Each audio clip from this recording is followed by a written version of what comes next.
दोस्तों, हमारा जीवन भगवान की दी हुई एक अनमोल विरासत है तथा इंसान होने के नाते आपके अंदर कुछ अच्छी आदतों के साथ साथ बुरी आदतें भी होती हैं। लेकिन इन बुरी आदतों को कैसे दूर हटाया जाए जिससे कि गरीबी हमारे आसपास नहीं आ सके।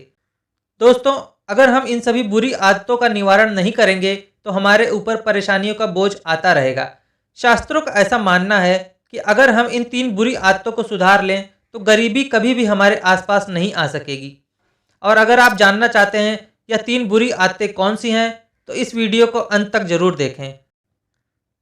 दोस्तों, हमारी सबसे बुरी आदत यह है कि हम रोज नहाने तो रोज बाथरूम जाते हैं, लेकिन उसे ऐसे ही गंदा करके छोड़ आते हैं। तो हमें सबसे पहले इस बात का ध्यान रखना चाहिए कि बाथरूम बिल्कुल भी गंदा ना छोड़ें।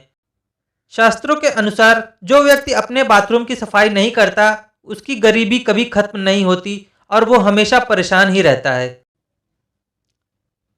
दोस्तों, दूसरी बात यह है कि कुछ लोग ऐसे होते हैं जो भोजन पहले थाली में भरकर ले लेते हैं, लेकिन बाद में उसी भोजन को आधा खाकर आधा जूठा ही प्लेट में छोड़ देते हैं। ऐसे लोगों की गरीबी कभी खत्म नहीं होती, क्योंकि इससे अन्न का अपमान होता है तथा भगवान आपसे कभी भी खुश नहीं होते। दोस्तों, अंतिम बात यह है कि कुछ लोग घरों में जूठे बर्तन को सारी रात घर में ही पड़े रखते हैं, जिससे कि पूरे घर में निगेटिव एनर्जी भरपूर रूप से घुस जाती है। तो ऐसा काम कभी ना करें। शाम को जूठे बर्तन अपने घर में कभी ना रखें। लेकिन आजकल के जनरेशन को ये बात समझ में नहीं आती और ना ही वो अपने पूर्वजों की बताई हुई बातों पर यकीन करते हैं, जिसके चलते उन्हें परेशानियों का सामना करना पड़ता है।